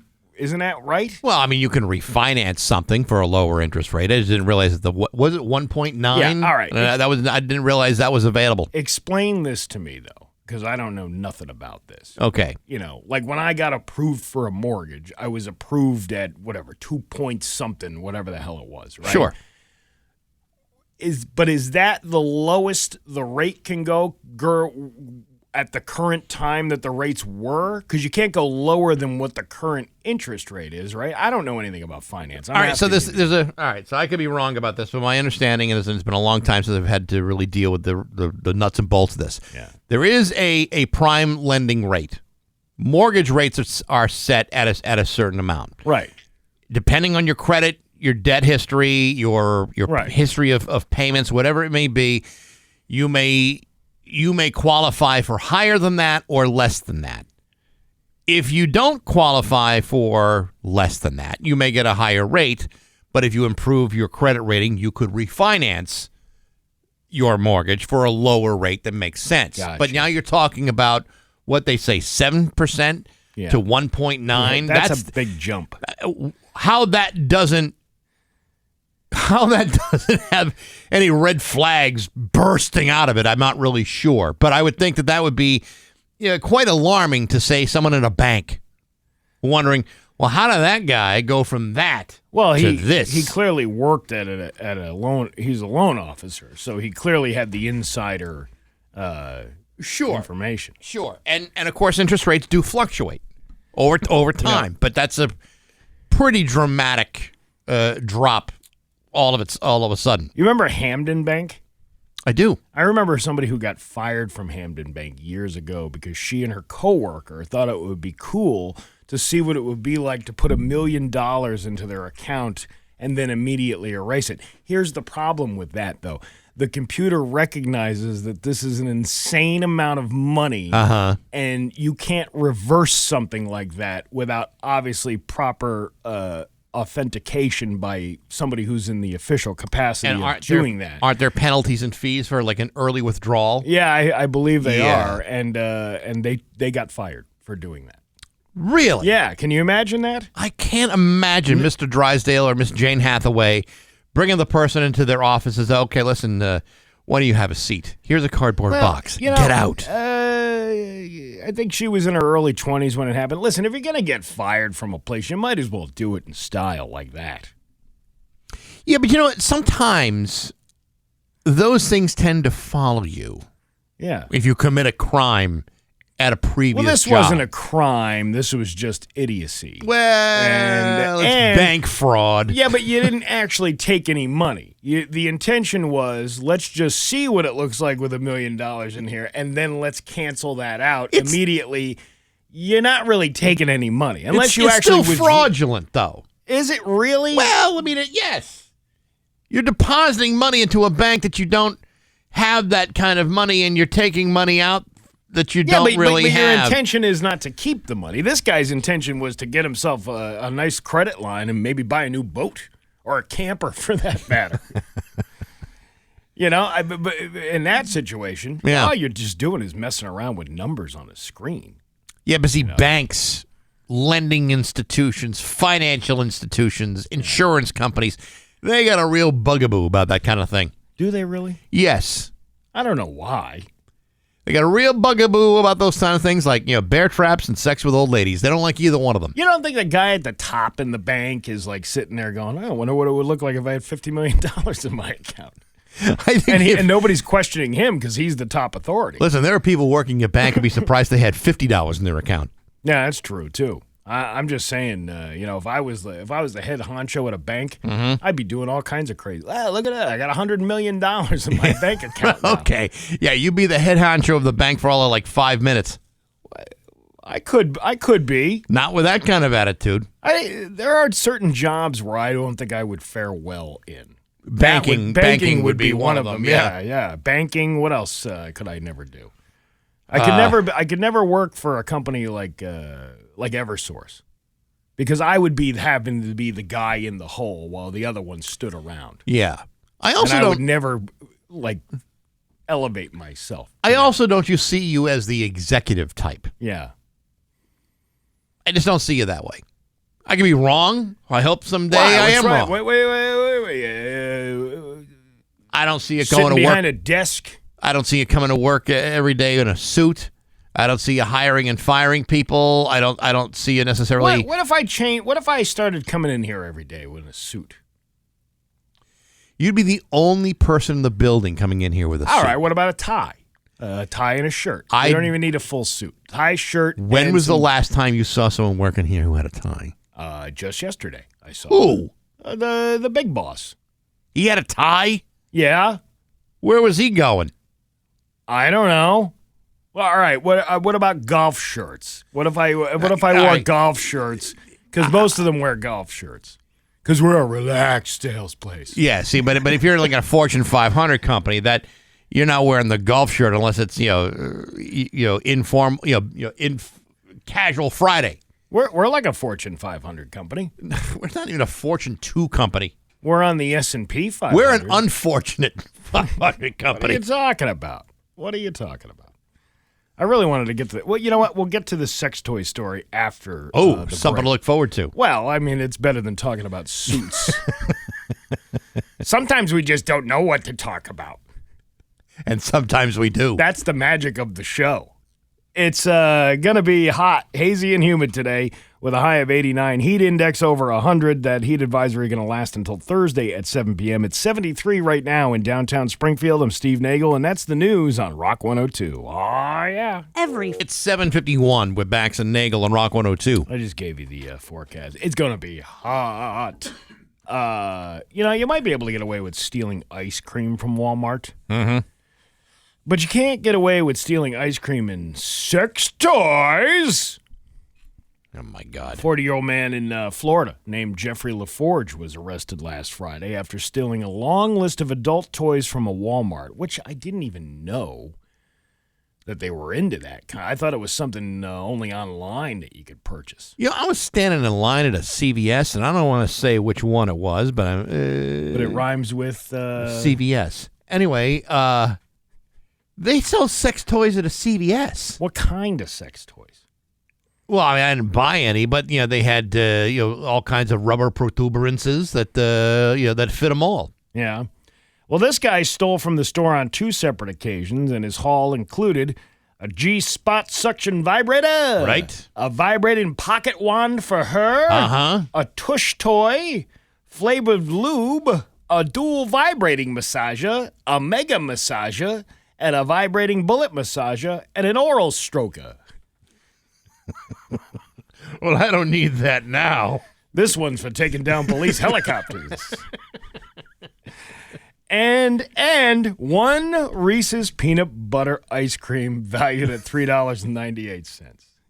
The cost of the merchandise. That was to distract the clerk. Yeah. The cost of the merch was under $1,000 in total. But Jeffrey's charges were enhanced to felonies because he has prior theft convictions. He's now being held on $10,000 bond. Not for nothing. I would be embarrassed to have that stuff in my cart and walk around the store. Well, that's what I'm thinking. I thought this was like an online thing, and I thought Walmart was trying to class it up by not having, like the dirty T-shirts. Remember there was a whole thing about the dirty T-shirts that they weren't going to sell anymore because people were complaining about that. I guess they do carry a complete line of sex toys at Walmart. I don't think I've ever seen them, though. Maybe I'm just not looking for them. Well, maybe you need to ask. What section can I find all the sex toys? Amazon began stocking erotic products in 2005. Amazon? Yeah. I'm not surprised. In brick-and-mortar stores where staff feared alienating customers who didn't want to be surprised by a dildo while doing their shopping, things were much more chaste. Trojan and Durex have long been the favorite sex toy brands of mainstream retailers. So they have like the little vibrators and things like that. Well, I'll be honest. I've been in a Walmart. Yeah. I've seen a lot of dildos in a Walmart. Yes, but I'm talking about the actual toys, not the people walking around. See, now you weren't being specific. Well, now I am. I don't know if that would be the place that I would go to buy the sex toy. Yeah, it's like you go to the like a Bookends or a VIP shop or something. Somebody that specializes in that kind of thing. Something that's a little bit more discreet. Walking through a Walmart with a carriage full of vibrators is not really a discreet thing unless you're packing pillowcases and blankets on top of it so no one can see until you check out. Yeah, I like that idea. But you still got to put everything on the belt, right? Still got to put it when you cash out. Well, if you do self-checkout, you can just scan all that stuff yourself. You don't even have to take it out of the cart. You have a little gun that you can shoot at. I think there'd be plenty of self-checking out after you get home. I would be more of the embarrassed by the receipt checker. Hey, I'm gonna need to look through that stuff. Ooh, are you getting color commentary from the Walmart greeter? Yeah. Ooh, that's a nice one. That's why they don't sell them at Costco. Well, and that's what I mean. What are you gonna buy a bucket of sex toys from Costco? Nipple clamps in a 50-gallon drum. Here, have this gallon of nacho cheese and one of those big arms with the 3 fingers at the end of it. Remember we saw that in that store down in West Springfield. Yes. Years ago. The guy was closing up. Yeah, and he was getting rid of all the inventory, and he was loading us up with stuff. Yeah. He's like, I gotta get rid of this stuff. So here, have this gigantic Kong for yourself. He had this giant arm with 3 fingers just pointed out there, and I'm like, wow, that takes some skill to use that. You know, you gotta really be very, very flexible to accommodate something like that. Flexible. You gotta be like a silly putty. You gotta be formed like silly putty to wrap that thing around you. I'm really glad we had this conversation. Oh, this was totally worth it. Totally worth it. Absolutely. Yeah. Dr. Mark Kenton. Now we'll be talking to a legitimate individual. Yeah, we have to class it up now. It's 7:56 on Rock 102. Bax's View from the Couch, brought to you by Rocky's Ace Hardware, your grilling destination. Weber, Big Green Egg, Uni Pizza Ovens, and Traeger wood-fired grills. Hey, good morning, sports fans. How the heck are you? Well, folks, tonight is it. The 95th Major League Baseball All-Star Game, the midseason classic. The stories, the history, the excitement. What happened to all that stuff? Because after 95 years of historically bad baseball, I find myself wondering, what else is on? Turns out tonight there's a new episode of America's Got Talent on NBC. There's Bachelor in Paradise on ABC. I got a bunch of streaming services to help bail me out from having to watch the All-Star Game, which really has become a last resort in fulfilling my unquenchable thirst to be entertained. So who's going to win? Who cares? I'd rather talk about last night's home run derby. Why? Because if it's interrupting the Red Sox 10-game winning streak, I feel like I should at least get something in return. As some of you may know, last night's home run derby was won by Seattle Mariners catcher Cal the Big Dumper Raleigh. Raleigh, who currently leads the major leagues with 38 home runs, became the first catcher in history to win the derby, smashing 18 over the fence in the final round to beat Tampa's Junior Campanero. Now, before you start buying your Big Dumper t-shirts at Dick's, you should be aware that the pitches in this final round were being thrown by Cal Raleigh's dad, Todd Raleigh, former coach at Tennessee and Western Carolina. And after catching for the older Dumper, the Big Dumper's little brother, the Little Dumper, Todd Raleigh Jr. Folks, I don't care what sort of conspiracy nut you might be. There is something about these Dumpers that stinks. You got Dad pitching to the son with his other son behind the plate competing against another guy who's probably not getting served up half the meatballs that are being served up by the other guy's dad. I haven't seen the sort of Nepo baby favoritism since I took full credit for winning back-to-back Pinewood Derby championships using cars that were built by my father back in the 70s. No, sir, something about this doesn't seem right. Thankfully, I'm willing to mind my business and not do something rash like ask for a do-over, since no one should have to watch the home run derby twice. But hey, enough of my yapping. Sports brought to you by Rocky's Ace Hardware. Hey, you got a pool? I'll be over in about 2 hours. You can swing by Rocky's on the way, too, in case you need any supplies like chlorine tabs or filter sand or what have you. Yes, Rocky's Ace Hardware's got pool and spa supplies available right now at your neighborhood Rocky's Ace Hardware. I'm Bax. That's my view from the couch. Rock 102. Rock 102, Springfield's classic rock. It's 8:10 and Led Zeppelin with Bax and Nagle on Rock 102. It's going to be hot today. Heat advisory in effect until Thursday at 7 p.m. 89 for a high today. Going to feel like well over 100. It's 73 right now in downtown Springfield. Dr. Mark Kenton has been on our show many, many times over the years, especially during COVID. He was on pretty regularly. He is now the former head of emergency medicine at Mercy, and he's on the phone with us right now. Dr. Mark Kenton. How you doing, Mark? Hey, good morning, guys. Thanks for having me on. I appreciate it. Well, first of all, let's just address the elephant in the room. I always thought you were a Yankee fan, and now you said you've converted. Do you change your mind mid-treatment going, you know what, we're not going to do this surgery. We're going to go with something else? Yeah, every now and then, you know. So I only had to wait 1 year. I converted in 2003 when Boone hit the home run. So I knew at that point I was a Red Sox fan. Why would you convert from that? That was like one of the greatest moments ever. No, you know what? You're absolutely right. Yeah. I hated the Yankees even more when that happened. Oh, God. I'm actually in the Red Sox. I'm actually in the Red Sox Fantasy Camp Hall of Fame, which just means I spent a lot of money going to old man's baseball Well, camp. it sounds like somebody just got traded from Mercy to Holyoke Medical Center, so let's talk about that. For doctors to be named later. So I did like the Randolph Mantooth reference. That brings back see? emergency. Yeah. I started out as an EMT. Did you? Well, see now that he is a Randolph man. You are a Randolph Mantooth. Yeah. So I worked as an EMT in Springfield. Wow, how about that? So let's talk a little. Let's give a little bit of background here, because a few weeks ago you announced that you were going to leave Mercy after 22 years on the job, and there are a lot of reasons for that. But the primary reason is something that's happening not just at Mercy, but happening in hospitals all across America, where they are being gobbled up by managed care companies that are finding ways of trying to take away resources from hospitals rather than add to them to give proper care. And that sounds very much what you and many others got caught up in over there. Tell us a little bit about that and about your decision to leave.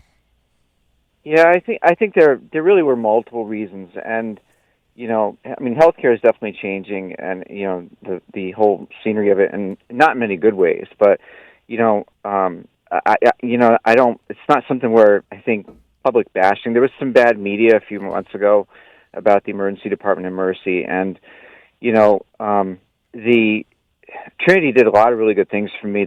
I became a leader there. I became chief of emergency medicine for 6 years, and the biggest thing really is that the entire healthcare system is broken for many different reasons. It's a boarding crisis. It's a lack of nursing. It's a lack of staff in general. It's now going to be cuts in Medicaid, financial cuts, and every institution is really going through the same thing right now. In many ways, Mercy was fortunate to be part of Trinity, because otherwise I'm not sure Mercy still would be open, because Trinity has been able to kind of keep them afloat financially.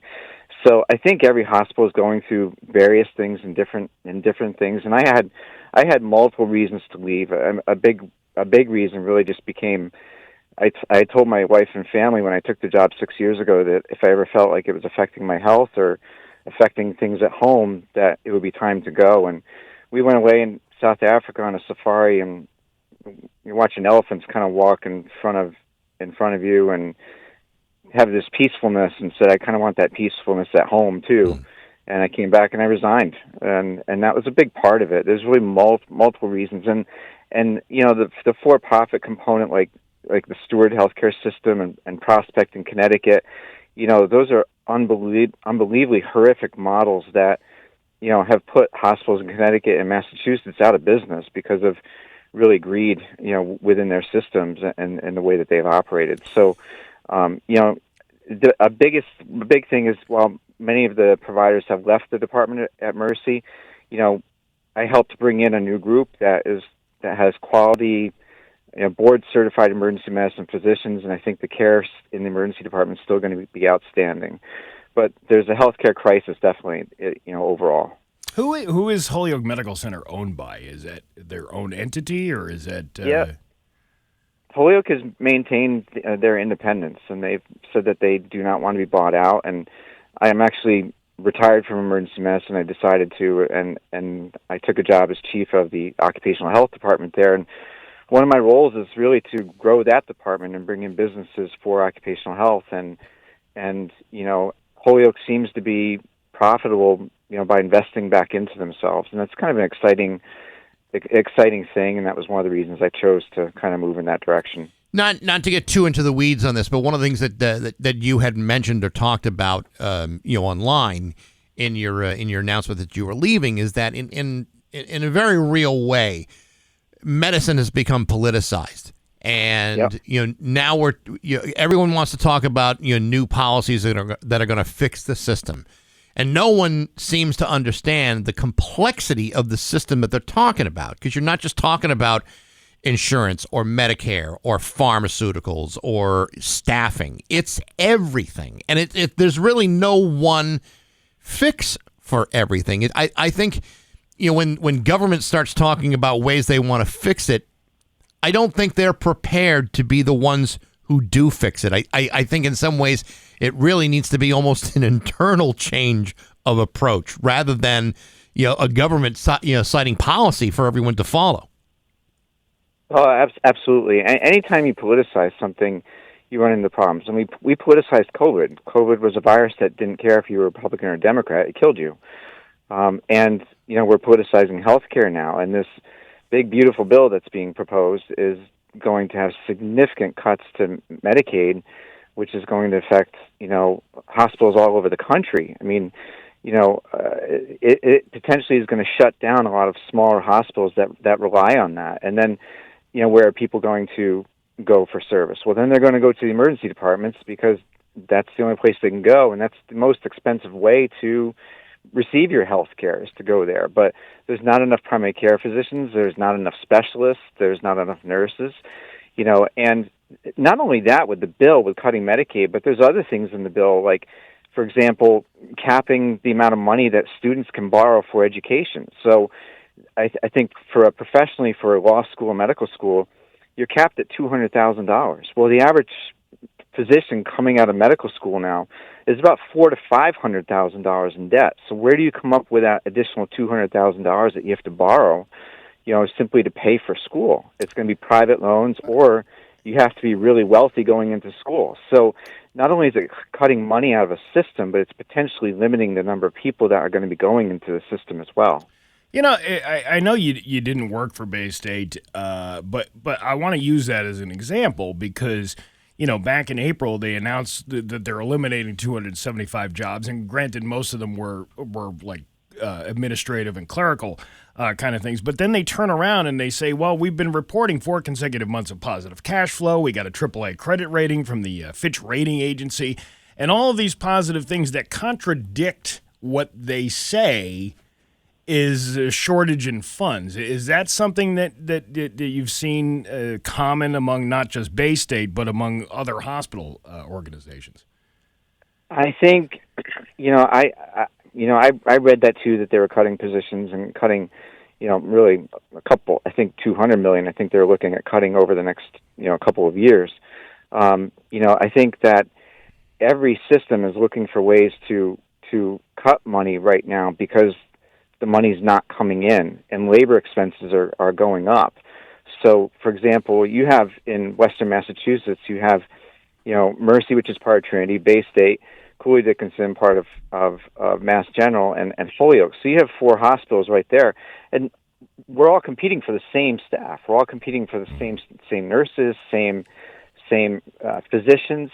So when one place offers a higher rate for someone, well, then the other place has to go up, or they're going to be short.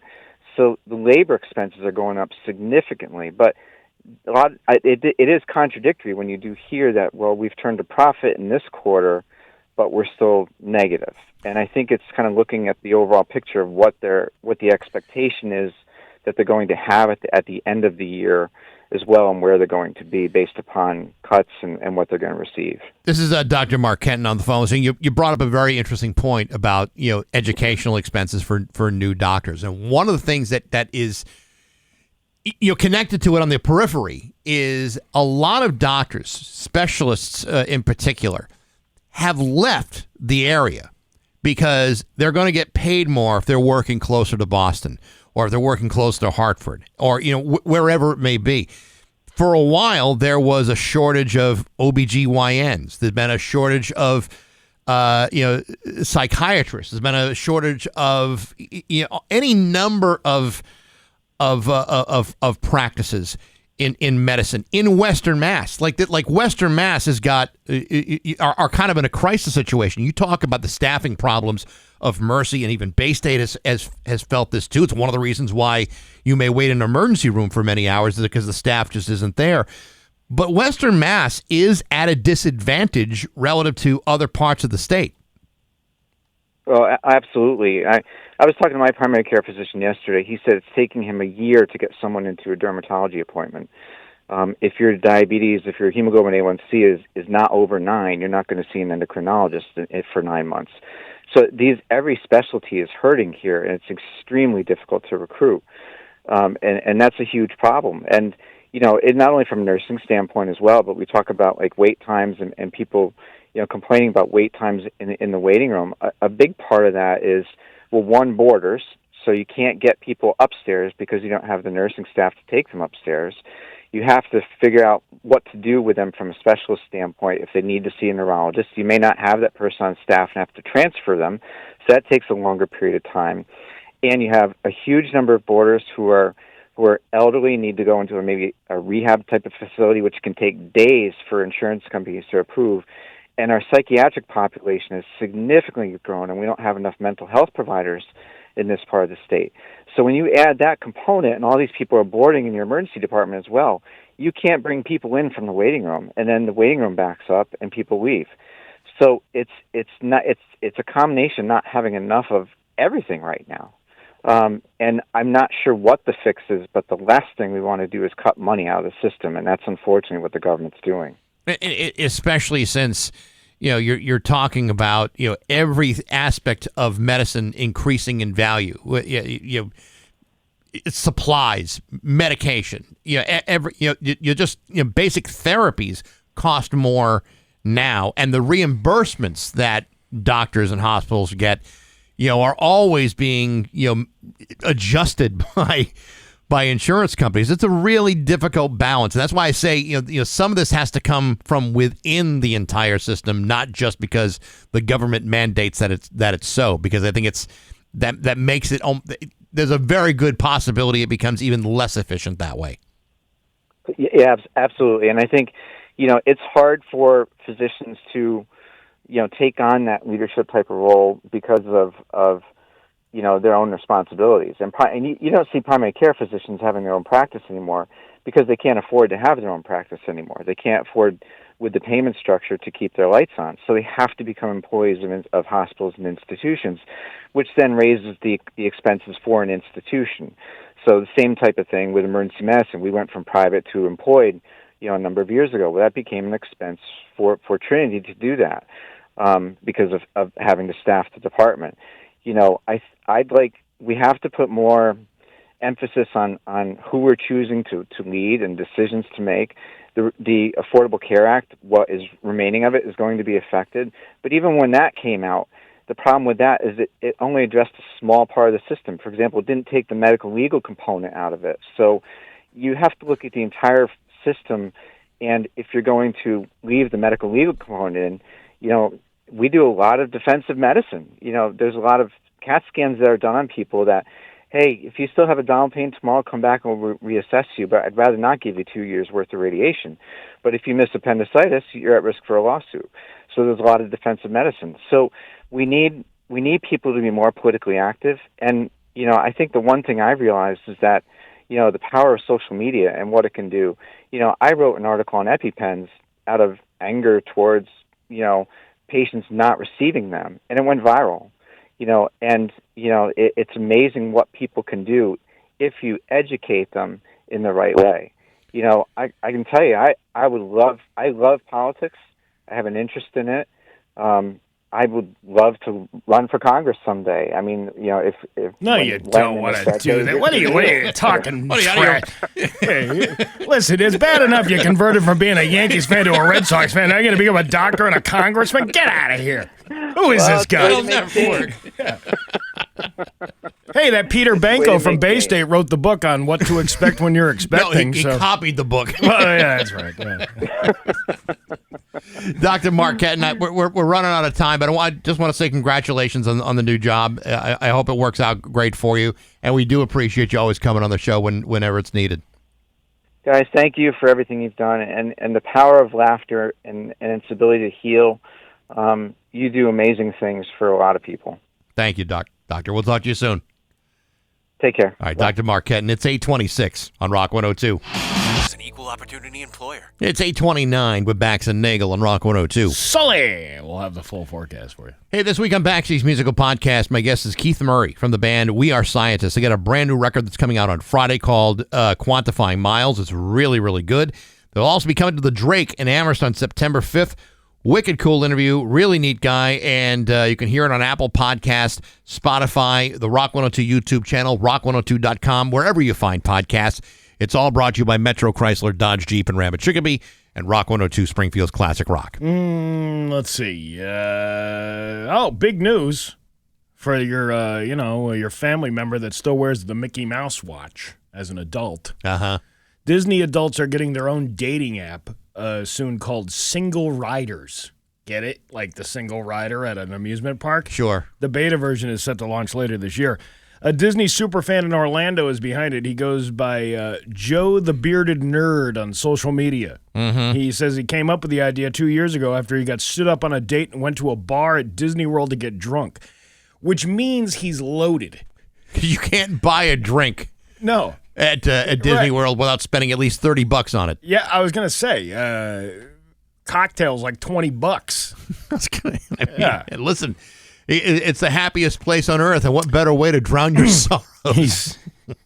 He's been trying to loop in a programmer ever since and finally found one. They're looking for people to beta test it, with the full version landing sometime next year. He sees it as a way for Disney adults to connect and see if there's a spark, but it doesn't have to be a romance thing. He hopes people can use it to make friends, too. He's been asking people for features they'd want. One suggestion was a way to see if other single riders are at the park. That's kind of creepy, though. Because then, are you there? Unless if you're voluntarily offering up that information and want to meet people. But are you there with your kids as a single parent, or are you there? No, these are just hanging out because you're creepy. These are just single weird adults who are really into Disney. Yeah, with all the snow globes on their mantle. Yeah, no, I get it. I know a few people like that. Spur of the moment dates. That is what they're looking for. He says it's meant for theme park enthusiasts in general, but Disney adults are the target audience. It's a hookup after all. It is a hookup after all. Can you imagine that? Yeah, getting randy while you're at the Hall of Presidents. Well, who's this Randy fella? I don't know. Yeah, but I don't know. There's people who are really into, like, as adults, really into, like, childlike things. Yeah, no, I understand, and that's fine. I mean, you whatever floats your boat. We're all into different things, I suppose. I don't know. I'd put them on the same level as campers in a trailer park. I have just, I've been to Disney only twice in my life. Yeah. Neither time did I feel particularly horny. Yeah. Where I thought, this would be a great time for a hookup in the spinning teacups, or or Space Mountain, or the Dumbo ears. Right. Yeah. Exactly. Yeah. Right. I'm not feeling it. You're not feeling that at all. Not at all. It's 8:33. News is next on Rock 102. Here. 8:36 with Bax and Nagle on Rock 102. It's time for news brought to you by Freedom Credit Union. Freedom is yours. Here's local radio icon Steve Nagle. Thanks, Bax. 4 men are facing multiple charges after a joint law enforcement operation in Holyoke on Friday led to the seizure of drugs, cash, and illegal weapons. It's like we said earlier. Send lawyers, guns, and money. Even lawyers, guns, and money don't want to be seen there. According to Holyoke Police Chief Brian Keenan, the multi-agency investigation, which yielded the seizure of heroin and fentanyl, crack, cocaine, cash, illegal weapons, focused on drug trafficking in known problem areas of the city. At around noon on Friday, July 11th, officers received notice about drug activity in the area of Elm and Appleton Streets. Authorities say Alfonso Ribeiro, 38. It's Riviera. Well, still, I'd love to see him do the Carlton right there in court. Was identified as a suspect dealing heroin in the area. He was taken into custody, and officers recovered an additional heroin and fentanyl and cocaine, along with $375 in cash. Soon after, they observed a drug transaction involving 39-year-old William Miranda, who was promptly read his rights. Are they specific kinds of rights that were read to Mr. Miranda? Maybe. Police said they seized 18 vials of crack cocaine and recovered a pellet gun and brass knuckles from Miranda. Both men were arrested. 2 hours later, investigators spotted Raymond Maldonado, 45, allegedly conducting drug transactions near Pine and Dwight Streets. Officers said they found cocaine, approximately 68 bags of heroin, and $890 in cash on Maldonado. He was placed under arrest. Brass knuckles, man. That's kind of old school, don't you think? That's very, what was that game? Double Dragon. It was Double Dragon. Double Dragon, Double Dragon yes. had the brass knuckles. I remember that. That was when you could beat the snot out of your opponent. Yeah, in that yeah. game. That was fun. That was some good times. Really they was. need to bring back those violent video games. They really do. Now they're too soft and sensitive. I don't know. Have you played Grand Theft Auto? No, not in a while. I can't believe how graphic they are. I don't own this stuff, but I saw somebody playing it once, and I'm like, this is like a movie. Yeah. This is like a live action movie. And it's great for the kids. Yeah. You know our voice guy who does the Rock 102 voice? Mm-hmm. He's in video games. Really? He's in as a radio station voiceover guy in Grand Theft Auto. I'll be damned. I did not know that. Well, good thing he's got job security, that's for sure. Hate to see that guy be replaced by, say, new technology. I don't know what would happen if that were to happen. Anywho, that guy who hit the state troopers in Connecticut, a man accused of injuring 2 state troopers in a crash in Enfield last week was expected to make his first court appearance today. 18-year-old Joe Kaiser was arrested for reckless driving and operating without a license. Among other charges, Kaiser remained on the hospital as of Monday. There was an effort for him to make an appearance before a judge virtually, but that did not happen. You can do telemed in the ER. We should have asked Randolph Mantooth about that. If you can't get an answer, we'll get someone from Kevin Teig. I know they do, like, doctors. Like, they'll do the telemed doctor thing. Yeah. On a video. Sure. There was a guy, when my mother had her stroke, she was over at Noble Hospital, and they consulted a neurologist from, like, California, like Santa Barbara.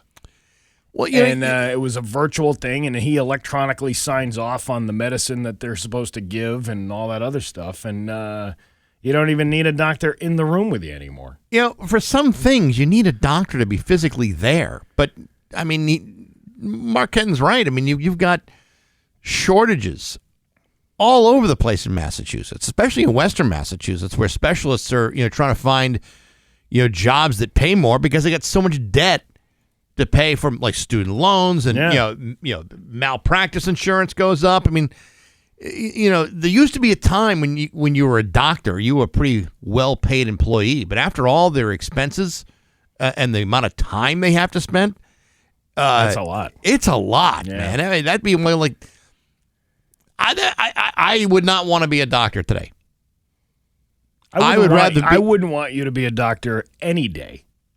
No, I don't think anybody would. I probably wouldn't make good decisions if I were sleepy and overworked and underpaid. What did you get on your boards? Barbecue sauce. Soup. Chunky. What kind? Chunky! A fugitive from New Hampshire was caught after he got out of a pickup truck at a Connecticut gas station wearing just a shirt and underwear. 33-year-old Jian Ming Zheng of Brooklyn was caught by police in Norwalk at a Shell gas station on Western Avenue on Sunday morning. Just before 10 a.m., Norwalk police said a gas station attendant reported a heavy-duty pickup truck entered the station's lot. Not only did the man who got out have the shirt and underwear on, he had blood on his hands. The hell is he doing? That's not suspicious at all. Isn't it interesting that was like a detail buried in the story? But the fact he wasn't wearing pants was the thing that everyone caught your attention. I think his hands are all bloody. Yeah, but how many people have bloody hands in Norwalk on any given day? Not very many, but bloody hands and no pants. You have to wonder what's going on with this guy. The attendant noted that the man left the scene in the vehicle. The vehicle was found to have been stolen out of Claremont, New Hampshire. Dispatchers immediately relayed the information regarding the individual and stolen vehicle to police officers, said Lieutenant Tomasz Podgorski of the Norwalk Police. Officers responded and began searching the area, including side streets, parking lots, garages, and nearby gas stations. Officers said they found a vehicle matching the description and license plate at the Shell gas station on Western Avenue. They entered the store and located Zeng. They said he only wore a flannel jacket and underwear. They also noticed that he had several lacerations on his body, including on his hands and feet. During the on-scene investigation, officers conducted a search of the stolen vehicle and recovered a torn orange jumpsuit. Officers and dispatchers confirmed Zeng's identity and fugitive status from the Sullivan County House of Corrections. Zeng was taken into custody and transported to Norwalk Hospital for treatment of his injuries. Police said it was later determined Zeng escaped from the House of Corrections on July 12th in New Hampshire. He threw clothing over a fence and climbed through barbed wire. That's where the lacerations came from. Oh, yeah. The barbed wire will always get you. Norwalk police charged him with being a fugitive from justice and larceny of a motor vehicle. His bond was $500,000, and he was given a court date of July 25th. He didn't even make it back to Brooklyn. You get all the way to Norwalk. That's pretty far. That's from far, New but your hands are all bloody. You're not wearing pants. They require pants in New York. Do they? Certain parts of New York. I've seen. I've been in Brooklyn before. I've seen some weird individuals walking around down there, no pants on. I suppose. Your Pioneer Valley forecast today is going to be a hot one. Muggy and hot with a high of 89. It's going to feel like it's over 100 degrees, and that heat advisory will stay in effect until Thursday at 7 p.m. It is 73 right now in downtown Springfield. I'm Steve Nagle, and that's the news on Rock 102. All right. To Springfield's Classic Rock. It's 8:52, and Alice in Chains of Bax and Nagle on Rock 102. It's going to be a hot one today. Heat advisory in effect until 7 p.m. on Thursday. High of 89 today. We're going to feel like well over 100. It is 75 right now in downtown Springfield. You know, Steve, it is a Shop Tuesday this morning at 9 o'clock. If you go to rock102.com, you can save 30% off to Roberto's Restaurant in downtown Northampton. Pasta bolognese, butternut squash, ravioli, chicken broccoli Alfredo, and the best thin crust pizza in the valley. Either the bar or order online at Roberto's downtown Northampton. That starts at 9 o'clock at the Shop 30 store, rock102.com. Do not miss out. 30% off at Roberto's. Roberto's. I wonder if they answer the phone that way. Hello, this is Roberto's. Roberto's. That'd be cool. Maybe we should do the voice for the voicemail. Hello, and thank you for calling Roberto's. We should do that. Yeah, I like that. Hey, you remember when your parents would freak out when you were a kid and you'd draw on yourself with a permanent marker? Oh, yeah. Well, this is why boomers may be a little triggered by this. There's apparently a new trend on TikTok where women are using Sharpie permanent markers as lip liners. Really? You know, that's not good. That's not good. One woman shared her technique and was so impressed that she's asking Sharpie to make more shades. Of course, there's plenty of colors already. I mean, maybe not lip liner friendly shades, but for obvious reasons. Other beauty influencers were less convinced. One said, "My lips weren't burning, but I could definitely feel my lips drying out. I would not recommend doing this regularly." How about not at all? Yeah, I would think, there's other ways of doing this. I can definitely taste and smell the chemicals on me, but are those chemicals really that bad? Actually, yes, they are. Yeah, they're toxic, actually. One poison control center states on its website that permanent markers, including brands like Sharpie, contain ink that is made from chemicals xylene, toluene, and urethane resin. And breathing in the fumes can be harmful. But that's what makes it so fun. Yeah, but you see, it's also dangerous. Yeah. And as great as it makes your lips look, what good is it if their lips are blue because you're no longer breathing? I don't know. Maybe some people are into that kind of thing. I guess. They, along with Sharpie itself, says that the markers are safe when used as intended for artistic purposes or marking up your red cup at a party. Yes. Things like that. A dermatologist told Fox News that Sharpies clearly contain toxins that are concerning and risky. That's a dermatologist. Oh, is that what it is? Yeah, yeah. Dermatologist. I thought it was a dramatologist. No. Dramatologist. No, a dramatologist is someone who studies drama. They add, I'm really good at that. Yes. They add that if you did try this, you don't need to be super worried about the effects. Just stop doing it. That's good advice. That's what I would give. When these people listen to things on TikTok as if they're truth. Well, Steve, it's almost as if, you see, when TikTok shows you a video of someone doing it and it looks good, then it's easy to say, well, if it looks good on that person, it would clearly look good on me. I listened on vacation to the entire 11-episode series of Matt Phelps's take on 34 Fairview Road, the whole Karen Reed thing. Yeah. And it's amazing how many people can be convinced by online TikTok videos when there is overwhelming evidence suggesting the opposite of what they're being gaslit into believing, and not even watching an entire video. How many videos have we done where you can look at the metrics on it? And people are out within 2 seconds. Yeah, let's say there's 40,000 views on a video, but only 10% actually watched the video from beginning to end. And you can see that in the evidence of the comments when people say, you don't even know what you're talking about. Well, did you watch the whole video to know that we are comedians and we are just joking? That's what we do. That's why we're here. But it's amazing to see how many people just take whatever's on the surface of a TikTok video and go, that's my source of information. That's what I'm going with, without even weighing. Well, we have a very short attention span. And so I said we have a very short attention span. Yeah, but what about the attention span? It's very short.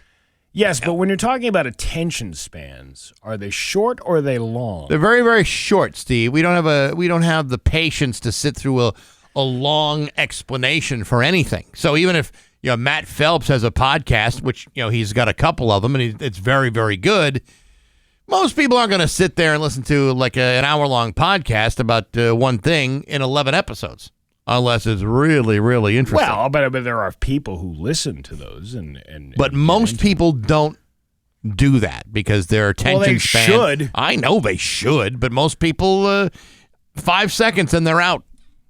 All right. What were we talking about again? I don't know. I have a very short attention span. Me too. That's what makes this show so grand. It's 8:58 with Bax and Nagle on Rock 102. Rock 102's Classic Rock.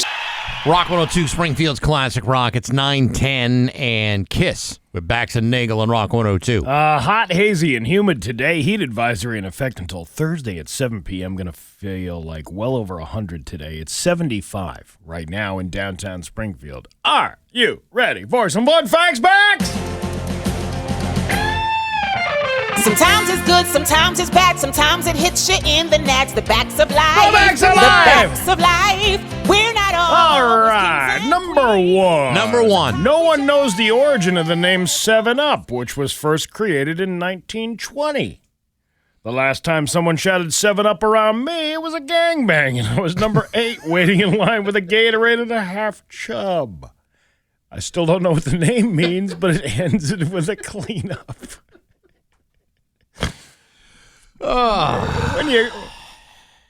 It's hard when you laugh at your own jokes. I know it is. I know. The only place, number two. The only place where the Venus flytrap grows natively is within 60 miles of Wilmington, North Carolina. Just like my ex-girlfriend's meat mitten. It only opened up for specific conditions, like low lighting, high humidity, and at least 3 mimosas. Any further than that, the clam slams shut like a bear trap in a Baptist forest. Number 3. In the 1930s, Northern Bath Tissue bragged about being 100% splinter-free because back then, wiping your butt was like doing woodwork with your Uranus. One wrong swipe and boom, you're expelling sawdust and walking around like you just rode a fence post raw dog. I don't need that balloon not looking like a Pinterest fail.